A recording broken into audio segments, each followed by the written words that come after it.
Hello and welcome. This is the Bits vs. Bytes podcast. I'm your host, Amar Grigic, and today with me is Phill Robinson. He is the CEO of Exact Software. Welcome, Phill. Thank you very much. No problem at all. Could you tell me a little bit about yourself and also about your background and how you got to work at Exact? Yeah, sure. I'm a software entrepreneur, I guess. You call me that. I've worked in software all my life. I did a computer science degree in the 1980s and went to work for a company called Oracle in the Bay Area in California.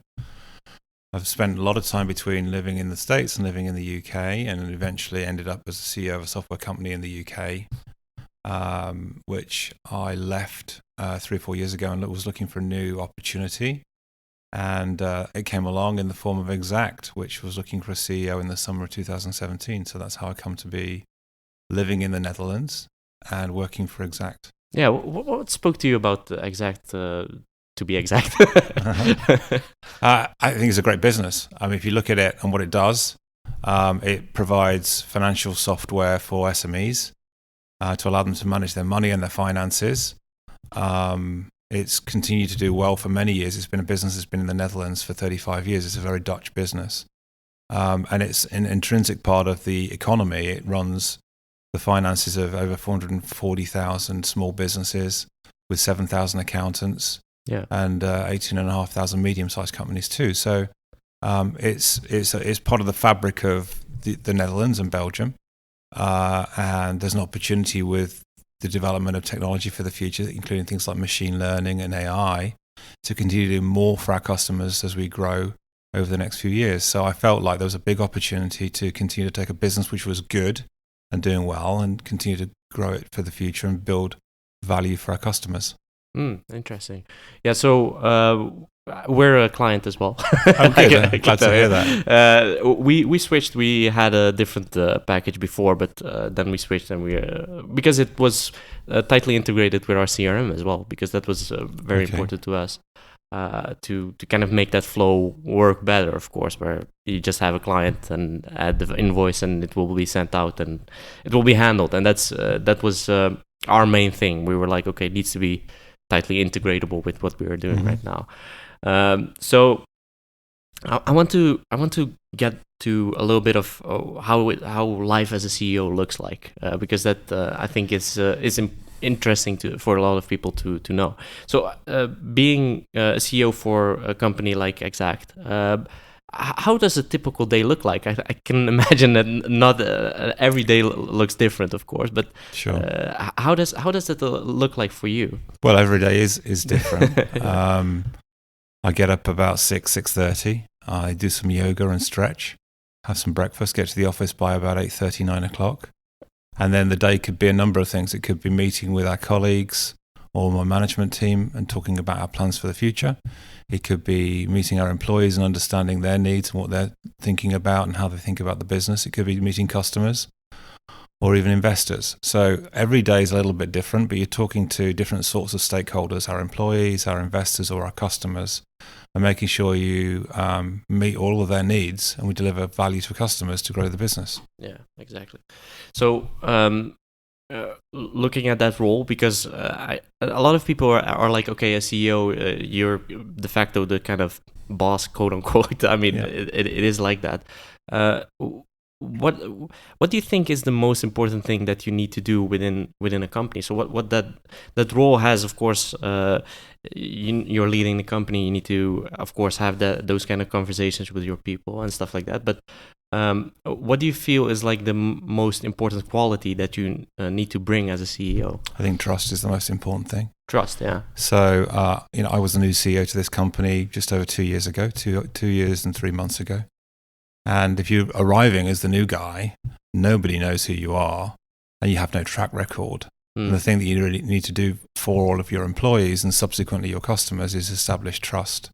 And the way to do that is to be open and honest and consistent. So whenever I talk to our employees, I say, you ask me a question and I'll always answer you. Sometimes you might not like the answer, but I'll always be clear and consistent and honest about what I'm telling you or what the question was. And I think that's the way you establish trust. And I also think that it helps the rest of our team and the company to establish the same sorts of approach to running the business, to remove politics, to be clear with each other, to understand and trust one another, to build a culture that's more empowering of our employees and delivers value to each of them in their daily lives as they come to work. Yeah. And ultimately, we all do that so that we can drive value to our customers. Yeah, I've noticed that myself when I started out as a kind of team lead as well, where I had a team that was, I wouldn't say demoralized, but they were micromanaged before, and it was a little bit hard on them as well, and on myself, because I was in that team before that, and then I became the team lead, and I needed to see how to get people motivated again to do their job. And actually, one of the first things I did was like, you're all here for a reason, right? You all have this kind of role that you have within the company, and I'm like, okay, please do your job, in the sense of I'm not going to tell you how to do your job. I'm going to let you do your job and try and kind of get all the obstacles out of the way so you can do it. I think there's a difference between managing and leading. Yeah. So somebody who's a manager will tell people what to do and how to do it. Exactly. If you're leading, you're setting a direction and a context and a framework and empowering people to follow that lead in the best way they see fit. Yeah. And there's a big difference between those two things. Yeah. And as a business grows from maybe a small startup where you've got a handful of people where you are involved in every decision in detail, as the business gets bigger and bigger, eventually is more successful with, Exact, we've got 1,500 people now. You can't be involved in everything. You can't manage that. You can't manage that. So you have to lead. You have to lead by example, by establishing trust, by being clear, but creating an environment that people feel motivated and energized by to want to do the best work they can within the strategy and the vision that you've painted for the company. Yeah. So to get to that strategy and vision, because that's something that I'm always interested in from my perspective. As you said, I feel like a leader should clearly set out that strategy and vision, so other people can see it, and also, of course, they have to show that they kind of support that strategy and vision, of course, because it's your strategy and vision, maybe, or whatever. I think it's not as important as not just the CEO's vision. Yeah. Because if it's just mine alone, why would that doesn't help? Yeah. Why would everybody else buy into that? So in our company, we sort of did a little bit of a strategic reset in the middle of 2017, and we developed a new vision for the company. But that was a collaborative approach. We got a group of people together. There were about 25 to 30 people in the room, which were our more senior managers. Sure. And we collaboratively together over the course of 2 days established our new direction and vision for the company. And within that, the methods we were going to use to achieve those goals and the way we'd measure whether we'd achieve them. Yeah. So we use a structure we'd called a V2MOM. It's something I learned at Salesforce.com when I was in Silicon Valley. And this structure, this V2MOM, is just a tool to collaboratively define where you're going as a company for the future. And so it's not my vision, it's our collective vision, it's our collective approach. We all agree the direction we're going in. Yeah. So how do you measure that? Because that's I think that feels for me that like the hardest thing to do, to actually measure if what you set out to do as a vision or whatever, if that's actually working. How do you measure that? I think there's lots of tools you can use and methods, approaches you can use. We've chosen this particular tool. As I said, it was something that came about through Salesforce.com. Yeah, sure. And we have a vision, which we define, and we look at it every year and say, is this still correct for us? Is this still the direction we're going in, or do we need to modify it? And within that vision, we have a series of values. So the values support the vision. And for each value, we have a set of methods, obstacles, and measurements. So the methods say, what are we going to do to establish this value? And the measurements say, how have we done? Are we making progress? So we look at that every year and say, okay, how do we deal with the methods and measurements? Because we can actually measure them. Yeah. And say, do we make progress in this particular value or this particular method or not? If we didn't, is it still relevant? If it is, how do we define it for the following 12 months? How do we think about it going forwards? We've not made the progress perhaps we would have liked. Do we need to put more effort in? Do we need to slightly change it a little bit? But we've got a sort of an approach where we come back and review this vision and this strategy every year and look at the detail beneath it. And interestingly enough, it's been really well embraced inside Exact. That cascades down the company. So each department has their own V2MOM, which is from the company one. And then for each management team, they'll have a department, and each department has their own. down to individuals. So it's a cascading effect, which means that everybody in the company can be aligned to the vision of the company and know how you fit in and what you're doing, delivering value to the overall direction that we're going in. Yeah, and that seems like the hardest thing to do. I feel like is especially when you have this large a group of people, right, where you have like 1,500 people, to still have that individual know what the vision is and what you're doing it for, right? And that's, I think, as you said, that if you have that cascading effect, you can actually have that, because usually it kind of it swarms around. Sometimes it's even hard in a company of 10 people to get the vision right, where if you ask everyone individually, they'll give another answer every time, right? Yeah. And that's the I think the interesting part about it is if you can actually do that within this big of a company. Yeah. So you talked a little bit about the kind of strategy reset. So how did that come about? I think that's interesting to know. So the company had been trading on the stock exchange until 2014-15. It was taken private by a private equity investor called Apax Partners.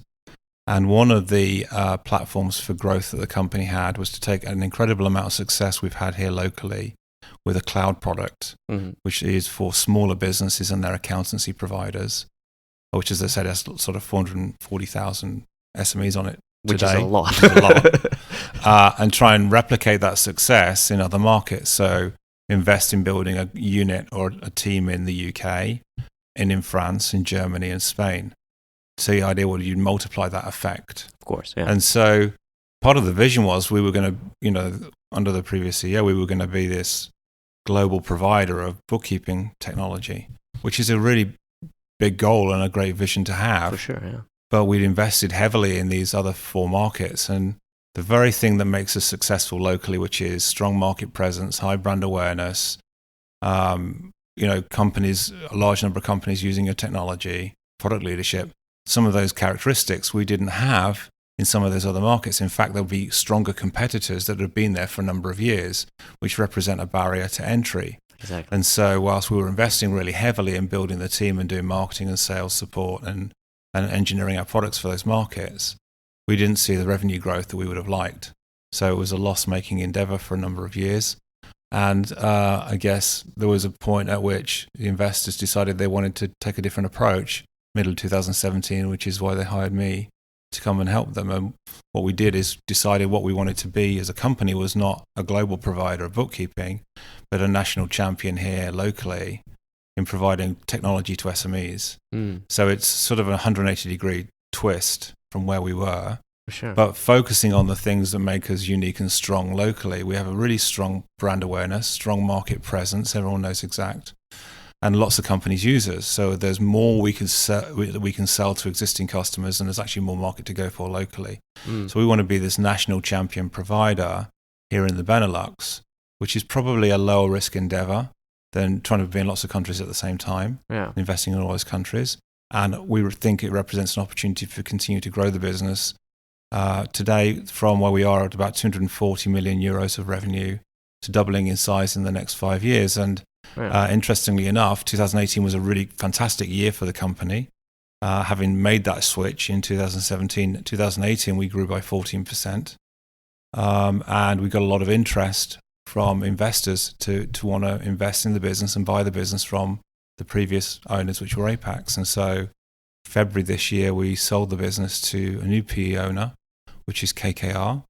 So KKR is now the owner of Exact, which supports the team, supports the strategy, and is investing in helping us to get to be a 500 million euro revenue business by being this national champion provider here in the Benelux. Yeah.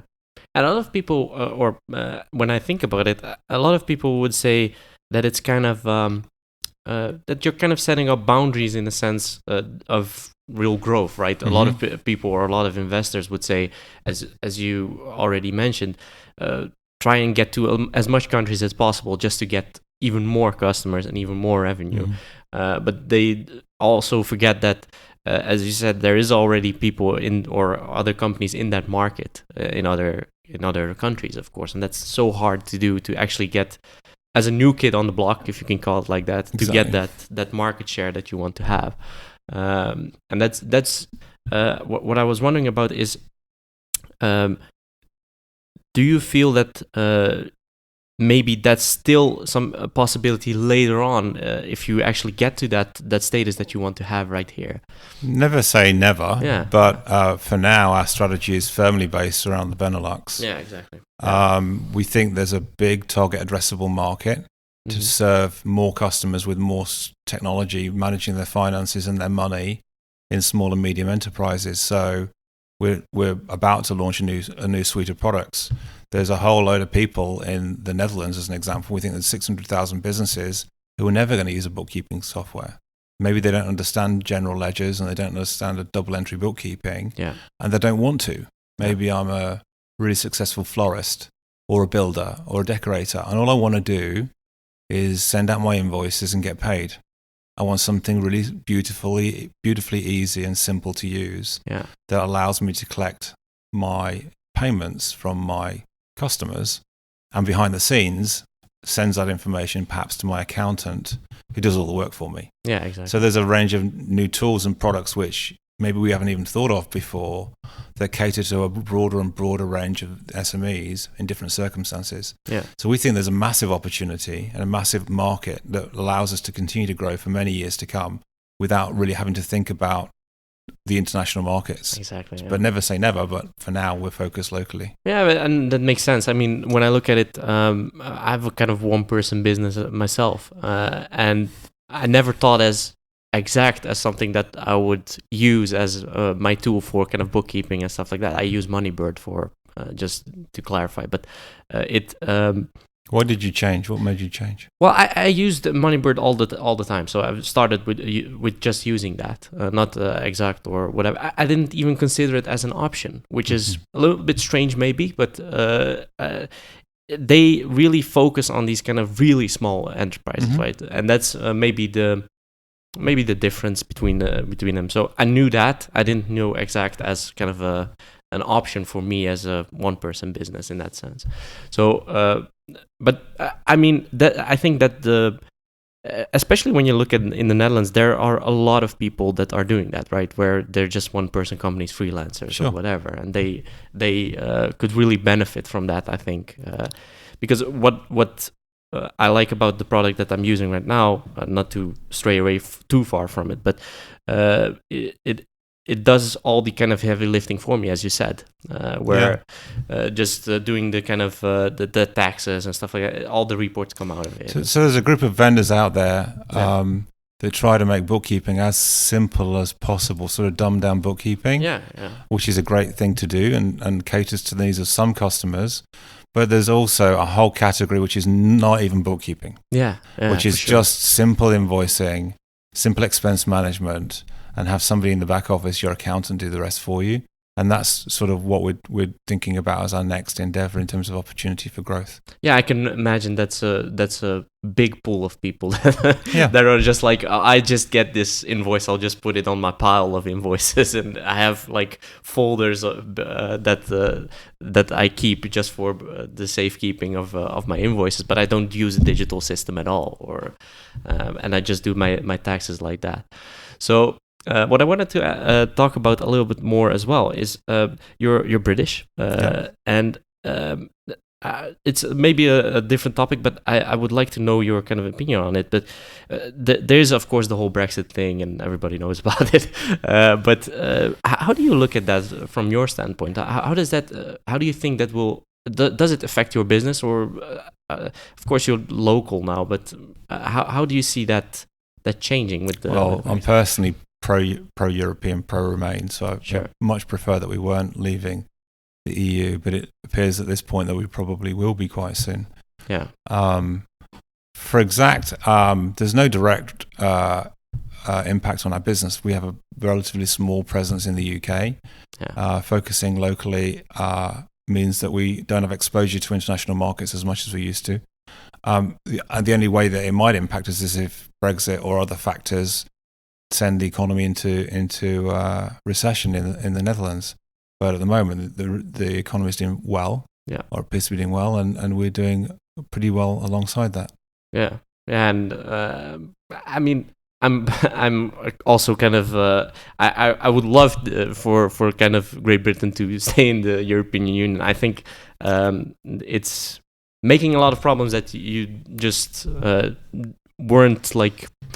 You weren't waiting for that, right? You weren't like, okay, let's just leave the European Union and make all kinds of problems and stuff like that. I think that it would be good if Great Britain stayed, but as you said, it doesn't look like it. It doesn't. No, look and like I've done my own personal Brexit right now. I moved to the Netherlands. Yeah, you've moved, of course. So that's the thing. But yeah, it is something that I hope will end up okay for everybody. I mean, there's a lot of companies that do have a problem with this whole Brexit thing. So fingers crossed. Yeah. Yeah.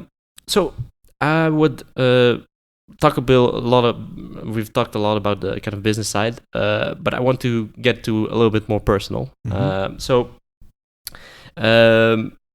think it's very important to talk about this, but you kind of came out with the thing that you made a video about you having Parkinson's disease, and how it hit a lot of news vendors, by the way. We've talked about the video that you made. It has like 50 or 60,000 views, and how was that? How was that kind of process like for you to actually tell this thing to the world? Because if you have 50 or 60,000 people watching, it's not just the Netherlands, I think. How was that for you? How was this whole process like for you? I felt like it was really important to share my story because as a CEO, I have a platform that allows me to communicate to a broader audience than most people would have if they had Parkinson's. Yeah. And I wanted to make sure that we could explain to people what the disease was and what it's not. Because actually there's sort of a stigma attached to this disease where people, when you think about Parkinson's, you think about someone who's quite old, who's shaking and probably not physically capable of working. Yeah. And as a consequence of that image that people conjure up in their minds, people generally don't come out and talk about Parkinson's until much later in their disease. So they carry this lie around with them, and it's a sort of a lonely place to be where you're suffering from a chronic illness but can't tell anybody, and you're worried that if you do tell people, you'll be prejudiced at work or maybe miss a promotion or be fired or not be able to continue your career. And actually, that's not the case at all. Actually, most people with Parkinson's, until perhaps the later stages, are very physically capable of doing their jobs and continuing forwards. And so I wanted to share my story at this point to make sure people could understand that actually we can change the image of this disease. And for many people, although they've got a chronic illness, they can continue to be fully functional human beings and have a great life in the meantime. So that's why I chose to tell my story right now. I was diagnosed with Parkinson's 2 years ago. So I've carried that around with me on my own for a fair amount of time. But as I got confident about what the disease was and what the disease wasn't and did my own research, I felt like, now was the time to tell people, actually, it's okay to talk about this. Yeah. Because we need to change the image of the disease so people don't feel stigmatized or disadvantaged by it. Yeah, and how were the kind of reactions to that video? Because I think, of course, when you do this kind of thing and you announce it like really big within a company, of course, how do people react to it? What were kind of the reactions that you got? Hugely positive. I mean, I don't think I had a single negative comment. And very supportive. So I feel like perhaps I should have said this sooner, because actually it's not such a terrible thing to have shared. People felt that they were happy that I shared it with them. They were very supportive of what I was doing. Our employees now understand if I walk a bit slowly some days in the office or seem a bit stiff, why that might be. I also got to talk to a lot of people with Parkinson's. So they could be, in many instances, people with Parkinson's that haven't shared their news yet and are trying to figure out how they should share it or whether they should even share it with other people because they're concerned about their role in the job and their work. And I also got to meet people that have had Parkinson's longer than me. So they've been on this journey longer than I have. And that's actually a source of inspiration for me because I can talk to them about what's next and what should I expect and where am I going on my journey over the next few years? They already went through it, of course, so you can share that. And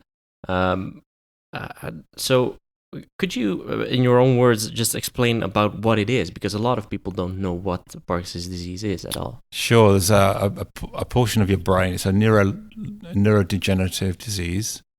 There's a portion of your brain called the substantia nigra that is responsible for producing dopamine. And dopamine is the chemical that is used by your brain to send signals to your body to get it to move. So if your substantia nigra begins to die off, which is what happens with people with Parkinson's, and your brain therefore produces less dopamine, you're less in control of your movement and functions of your body under control of your brain. And that's essentially what happens in Parkinson's. So slowly but surely, there's less dopamine available in your brain, and the symptoms progress and become more severe over time. And because I think there is, Michael J. Fox has that as well, right? That's right. He has also, and he has his own foundation, which is also doing a lot of research within this field to kind of try and mitigate the. I think most people think about shaking. Yeah, because exactly. Yeah. That's the physical side of it that people can see. Yeah. I don't shake at all, and many people don't, and for many years. There's about 30 or 40 different symptoms that come with Parkinson's, and every sufferer has a unique combination of those symptoms. Yeah. So since everyone's different, it's quite a difficult disease to pin down in terms of a cure, but there's lots of research going on right now to look for a cure for Parkinson's. Yeah, and I'm hopeful that we'll make a breakthrough in a few years. Yeah, and for me personally, it has a effect on me as well when I talk about this, because my grandfather had Parkinson's as well, and when I heard about it the first time, I was like, "What even is that?" Right? You don't realize what kind of disease it is, because I didn't hear about it before, never saw anyone with it, and then you kind of see the kind of effects that it has on someone. That's hard. It's hard to see that. But on the other hand, he was much later in life than you are, of course. He was late 60s, early 70s. But I can imagine when you heard about that. How did that come about? So how did you even get to the diagnosis at all? It's a funny story. So I'm a bit of a runner. I like running. I did the 2013 London Marathon. Cool. And so shortly after that, I sort of started getting stiffness in my left shoulder when I was running. And I would get to a mile and a half every time I was running the same route, the same place, outside Regent's Park in London. And it would start to get stiff. And it would get stiffer and stiffer and more tired, and then start to move in a funny way. And so I tried all sorts of things to find out what it was and get it fixed. So I ended up with a shoulder specialist who did surgery on my shoulder. That didn't fix it. I had injections in my neck because there was a concern that it was a referred pain from my neck, from I think C3, C4 on your spine. Exactly, yeah. So I had a procedure on my spine to see if that would fix it. That didn't fix it. I had a lot of physio. I did nerve tests. I did all sorts of things to try and find out what was wrong with my shoulder, and nothing seemed to make any difference. And finally, after about 4 or 5 years, the physio said, I think it could be neurological. And sometimes what happens with your brain is it sends a modified signal to your joint if it's in trauma to try and protect it. And he thought that perhaps that was happening with me, and you could go see a neurologist and he'd help you through that process to get the brain to send the right signal. I went to see a neurologist, and I think within about 30 seconds he knew what was wrong with me. That's crazy. Yeah, after all that time, right? So that's frustrating. But he made me do there's something called a DAT scan, which scans your brain and scans this part of your brain called the substantia nigra to see if it's dying off or not, and mine was, and diagnosed Parkinson's, which was the last thing on my mind when I went to see him. All I was trying to do was fix my shoulder so I could run longer. And, a couple of weeks later, I had a Parkinson's diagnosis, which was just over 2 years ago. Yeah. I can imagine that you don't think about that, of course. When it's just some pain in your shoulder or stiffness in your shoulder, why would that be the brain, right? Exactly. Usually people are like, okay, that must be something with the muscle or whatever that's kind of making this kind of stiffness appear. And that's the strange thing about the human body is that everything's linked together, right, in some kind of way, and in this case it's the brain. That's something that I as you said, I wouldn't even think about it if I had that, right, if I had some numbness in my leg or whatever. There's a whole range of other things with Parkinson's that are also controlled by your brain. So people with Parkinson's, for instance, can have problems with their gut and their stomach and constipation because this lack of movement is also lack of movement of your internal organs as well. So could be a problem with digestion. Can be a problem with your eyes, which, the blinking of your eyes and the way your eyes move optically to be able to see things. Yeah. It can be a whole range of things to do with your brain. You maybe get headaches and neck aches and strains. Could be that you become depressed, is what I was talking about. Yeah. So depression is also a symptom of Parkinson's. So there's all sorts of things that people don't know about. Yeah. As I said, there's 30 or 40 of them. And they're all things, as you say, are controlled by your brain, and they're actually other parts of your body that you would never have imagined would have any effect in terms of a chemical that's released from your brain. Yeah. But it is. So how does it kind of affect you right now within the kind of day-to-day life, because life goes on? well, first of all, medication's incredibly powerful these days. So we're living in an age where the pharmaceutical industry is rising to the challenge of helping people with Parkinson's live more normal lives. So with the right medication, with good diet, with exercise, which is incredibly important for people with Parkinson's, and good rest, you can live, at my stage of the disease at least, pretty normal life. I do get a little more tired than most people, so the weekend I sleep more than most. But otherwise, most people wouldn't know. I have a problem with my digestive system in particular, so I have to be careful what I eat to make sure that I can continue to consume the right nutrients and food. At the moment, I've got pain down my left side, which, as I said, started in my shoulder, but it's now in my ankle and my leg and my hip as well. So it tends to be one side of your brain that goes first, if you like, and it moves to the other side eventually. So you end up with both sides, but at the beginning it tends to be one side or the other, and for me it's my left side. So I'm beginning to, with my running, beginning to get injured actually at the moment with my Achilles, which has been injured a couple of times this year. And I'm trying at the moment some orthotics in my shoe to try and even out my gait and my balance as I run to avoid injury in my Achilles and my calf. So you've got to be careful, but at the same time, I do know that exercise is incredibly important for people with Parkinson's. So as I said, I do yoga and spinning and running and be active and be outdoors. Yeah. Because that actually helps to sort of try and slow down the progression over time. Yeah.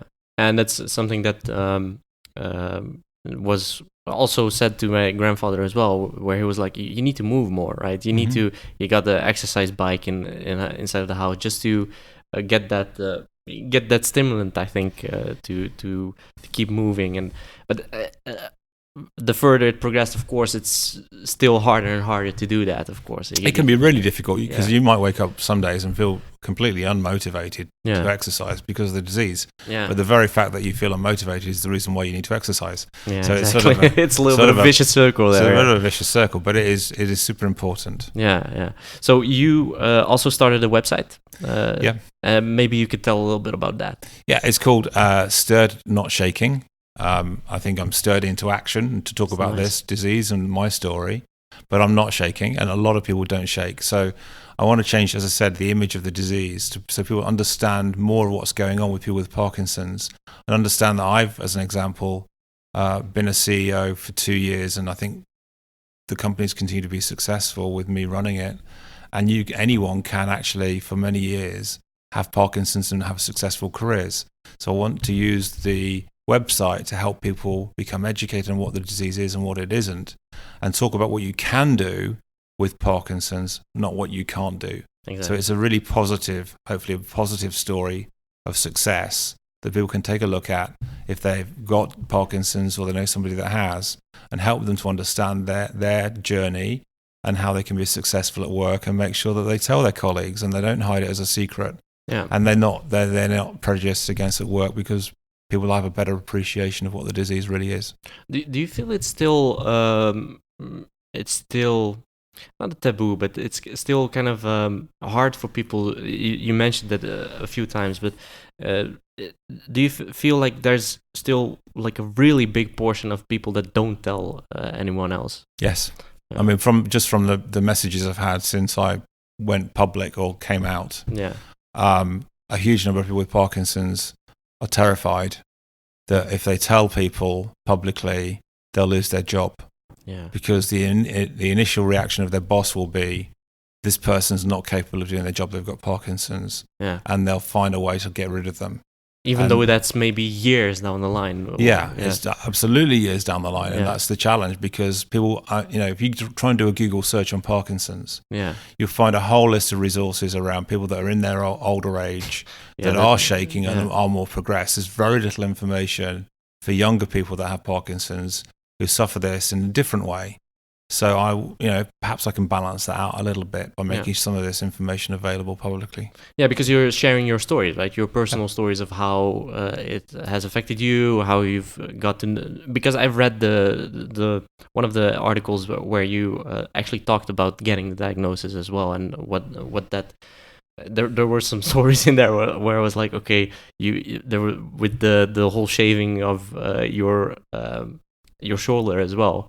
Those are like real stories where people can see what someone has to go through to get to that diagnosis as well, because it's not, as you said, not totally apparent at first, and that's the thing. So I think it's really important to share that. I think it's really important to share that you could still live with this. It's not like you need to stop living all of a sudden because you had that. No, it's not a death sentence. No. So you can either decide to use it, as a platform. You can either decide to use it for positive, exactly, and go out and do all that you possibly can while you can still physically do it, or you can use it as a constraining factor, and it gets in the way of everything you do. And I personally would rather do all the things I want to do and live for today, not tomorrow, and have a great life doing it before at some point in the future, and I don't know when that is, it may be 5 years away, maybe 25 years away, I can't do it anymore. In the meantime, I'm going to do everything I possibly can. So how often do you think about it a lot? Like, is it something that you like think about on a daily basis, or does that go away a little bit when you're thinking about it like this, like the positive side? I want to think about it when I wake up in the morning, because I have some tablets to take. And I think about it when I'm taking tablets during the day. But between those points, if it's under control, and mostly it is, then I just continue doing the job I was always doing, and I might go for a run or go skiing or do all these physical things that people would imagine people with Parkinson's can't do, but they absolutely can. And continue to do them for many years to come. As I said, we've talked about this a little bit before we started, but I had Niels van Buren, which is an MS patient. Is a totally different thing, of course, but he actually climbed Mount Everest and did all kinds of things where people would be like, how do you even do that, right? Even like a person that doesn't have a disease can't even do that, right? And I think that's inspiring for other people to see, and I like that there's still more and more people that are showing like these diseases are not something that are going to totally bring you out of the game or do anything like that, right? Where you can just you need to stay that. I think that positivity helps as well, where it will help you also mitigate a little bit of the factors, of course, that you have with a disease like this as well. Positive thinking is hugely important. I mean, that's always the case anyway, but particularly the case if you've got something like this as a disease. And living for today, not tomorrow. I have 2 more questions before we wrap up. So how do you kind of see the future now? So how do you see the future for yourself, but also for Exact? Well, I think the prospects for the company are really positive. We have a new investor. We've got a strong management team. We've got a strong organization with 1,500 committed employees. we're delivering amazing technology for small businesses. So I feel hugely confident that we'll continue to do well as a company with the strategy that we have, and hopefully we get to that 500 million euro mark in terms of size and growth over the next 5 years. So I feel good about the business and what we're doing. And personally, I remain the CEO and committed to the company and the business and helping it succeed. But I want to also balance my time in the business with doing some things outside of work that I might have otherwise had to do later. So some traveling and some personal development things I want to do. I've just bought a house in Hampshire in the UK. I want to, with my wife, we're going to renovate the house over the next few months. And do lots of other things that everyday ordinary normal people do. Alongside working and building a great company. A lot of people, me included as well, is like, I'll do that later, right? I'll travel to that place later, or I'll go to that. The thing is, nobody knows what's around the corner. Exactly. Right. So you don't know what I don't know, the future holds for you, and whoever we talk to, they don't know either, and. Therefore, I feel like it's really important, no matter how old you are, to embrace life and do the most you can to get the greatest experience you can out of it. Exactly. And my final question, usually the hardest one for people to answer, but what are you kind of most proud of since you started this whole journey? And of course, the journey is exact in this case. I'm proud of the team that we've got at the company and the employees. I'm proud of all the things that they do to build what I think is a really successful business. And we do that by understanding our customers' needs and delivering them through our technology. So I'm super proud of all of the people that work for the company, and they together represent a huge opportunity for future success. So I'm proud of that. I'm really proud that I decided that I'd come out of the closet with Parkinson's. I think I could have waited longer. Nobody would have known for a while. But actually, I sort of feel somewhat personally liberated. It was like coming to work with a lie every day. You couldn't tell people what was really going on in your head, what was going on in your life. And now I can. People now know exactly what's going on with me. And I feel just a whole weight off my shoulders, which is a good feeling. And I think also allows me to personally be successful doing the things I want to do outside of work as well. Yeah, and a lot of people should do that as well, where they don't have that feeling anymore of bringing that to work. So Phill, thanks a lot. Thank you. It was a very inspiring story from my side. I'm very grateful that you came to share your story as well, and I hope a lot of people will keep looking at your blog or your website and see all the amazing stories about the positivity of this disease. Thank you. It was a real pleasure. Thank you very much. No problem at all. And of course, your website is stirrednotshaking.com. So people can check that out. I'll put it in the links as well. And Exact is of course on exact.com. For the listeners, you can find the Bits vs. Bytes podcast on bitsvsbytes.com. And also, of course, on Twitter, LinkedIn, and Instagram, it's all Bits vs. Bytes. And I have a newsletter where I share 5 things about business, leadership, and technology every 2 weeks. And you can find that on bitsvsbytes.com/newsletter. And I would like to thank you for listening, and until next time.